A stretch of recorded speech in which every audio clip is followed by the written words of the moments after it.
স্কুলের যারা বন্ধু তারা আবার অনেকে আমার রাজনৈতিক মতের সাথে ঠিক একমত না, সচেতন ভাবে রাজনীতিটা এড়ায় যায় যাতে আমাদের মধ্যে ঝামেলা না হয় কখনো। বাবার হাতে আমি জীবনে একদিন মার খেয়েছি ছোট্টবেলা। দুধ খেতে চাইনি, উনি একটা চড় দিয়েছিলেন, ওই চড় আমার এখনো মনে আছে, এত জোরে লেগেছে। সেটা কোন বয়সে ছিল? আমার বয়স তখন কত 6-7, খুব ছোট ছিলাম। 6 বছরের স্মৃতি? হ্যাঁ, খুব জীবনে একবার তো, ওটা তো জীবনে ভুলবো না আমি। ও বাবার হাতে, কিন্তু মার হাতে শাস্তি পেয়েছি প্রচুর। আর স্কুলে যেই শাস্তি পেতাম ওটা তো বাসায় এসে ভুলেও বলবো না, কারণ তাহলে তো আবার বাসায় মার খাবো। সো ওটা পুরো চুপ। কিন্তু রিপোর্ট কার্ড যেদিন আম্মা আনতে যেতেন তখন টিচাররা বলতেন যে আমরা তো পারি না, ওকে টিসি দিয়ে দিতাম। কিন্তু মানে ওরা তো আবার স্টুডেন্টও ভালো, তো সেই কারণেই টিসিটা দিতে পারি না, বাট খুব দুষ্ট। আর কলেজে যেটা হতো, কলেজ ছিল আমার ভিকারুনেসা। আমার মনে পড়ে না আমি কলেজে কোনো ক্লাস টাস করতাম, সকালে এসে প্রেজেন্ট দিয়ে হাজিরাটা দিয়েই বের হয়ে ক্যান্টিনে চলে যেতাম। সারা দিন ক্যান্টিনে চা খাওয়া, সিঙ্গারা খাওয়া, প্রতিদিনই কলেজ বাঙ্ক করা হতো? কলেজ বাঙ্ক করতাম না, ওটা ওই মেইন গেট দিয়ে বের হওয়ার সাহস ছিল না কখনো। ক্যান্টিন আর মাঠে আড্ডা, বাট ক্লাস করব না, ব্যাপারটা এমন। ক্লাস করবই না। আমার মনে পড়ে না আমি কলেজে একটা দুটার বেশি ক্লাস কখনো করেছি, আর ক্লাসে থাকলেও দুষ্টামি করতাম ক্লাসে। যে বন্ধুদের নিয়ে এত এত স্মৃতি, তাদের সঙ্গে এখন যোগাযোগটা কেমন হয়? ভালো যোগাযোগ আছে শৈশবের সব বন্ধুদের সাথে? মোটামুটি সবার সাথে। স্কুল কলেজ একটু কম, তাও আছে। বন্ধুদের নিয়ে যখন আড্ডা দেওয়া হয়, গল্প করা হয়, তখনও কি আসলে রাজনীতির বিষয়ে আড্ডা দেন না অন্য কোনো বিষয়ে?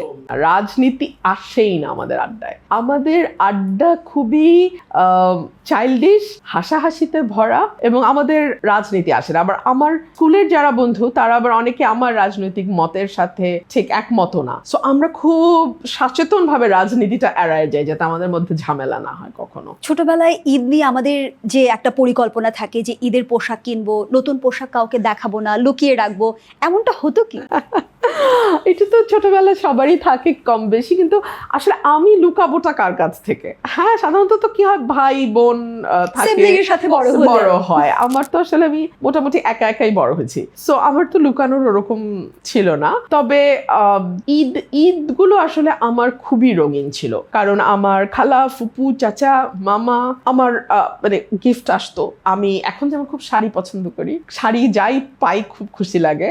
ছোটবেলা ছিল জামা খুব পছন্দের, সো যেই আমার জন্য কিছু আনতো, একটা ড্রেস নিয়ে আসতো যে ওটাতে খুশি হয়ে যায়, তো অনেক ড্রেস পেতাম ঈদে। এখন আমি দেখি যে রুমিন ফারহানার প্রিয় রং কালো। ছোটবেলায় কি একই ছিল নাকি অন্য কিছু ছিল? ছোটবেলায় লাল ছিল, লাল আমার এখনো খুব প্রিয়, তবে কালোটা আমার বেশি প্রিয়। ঈদের কোন খাবারটি আপনার বেশ পছন্দ?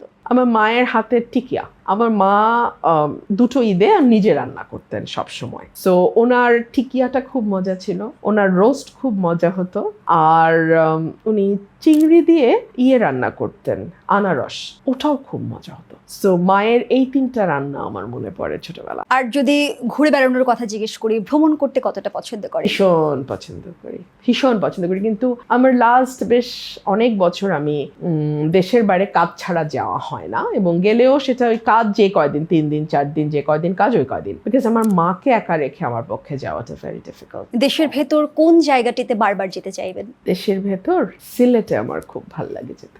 আর যদি দেশের বাইরের কথা জিজ্ঞেস করি? ভুটান আমার ভীষণ পছন্দের দেশ, এবং ভুটানে যে আমি আসলে কয়বার গেছি, এমনও হচ্ছে আমি একা গেছি ভুটানে। আমার এত প্রিয় এই দেশটা, এত প্রিয়, এবং এখানকার মানুষ, আমি শেষ যখন গেছি তখন আস্তে আস্তে তারা মোবাইলে অভ্যস্ত হচ্ছে, বাচ্চাদের হাতে আমি ট্যাব দেখেছি আস্তে আস্তে। কিন্তু আমি যখন প্রথম গিয়েছিলাম 2012 সালে আমি প্রথম ভুটান যাই, আমার বছরটা মনে থাকবে কারণ ও বছর আমার বাবা আমাদেরকে ছেড়ে চলে যান, মারা যান। সো 2012-তে আমি প্রথম ভুটান যাই। তখন ভুটানটা ছিল একদম একটা, মানে মনে হয় যেন একটা পিস অফ হেভেন, বাংলা মানে পৃথিবীতে একদম piece of haven on earth. এত সুন্দর, আর মানুষরাও এত সহজ সরল, এত ইনোসেন্ট, এত প্রকৃতির মধ্যে মিশে যাওয়া।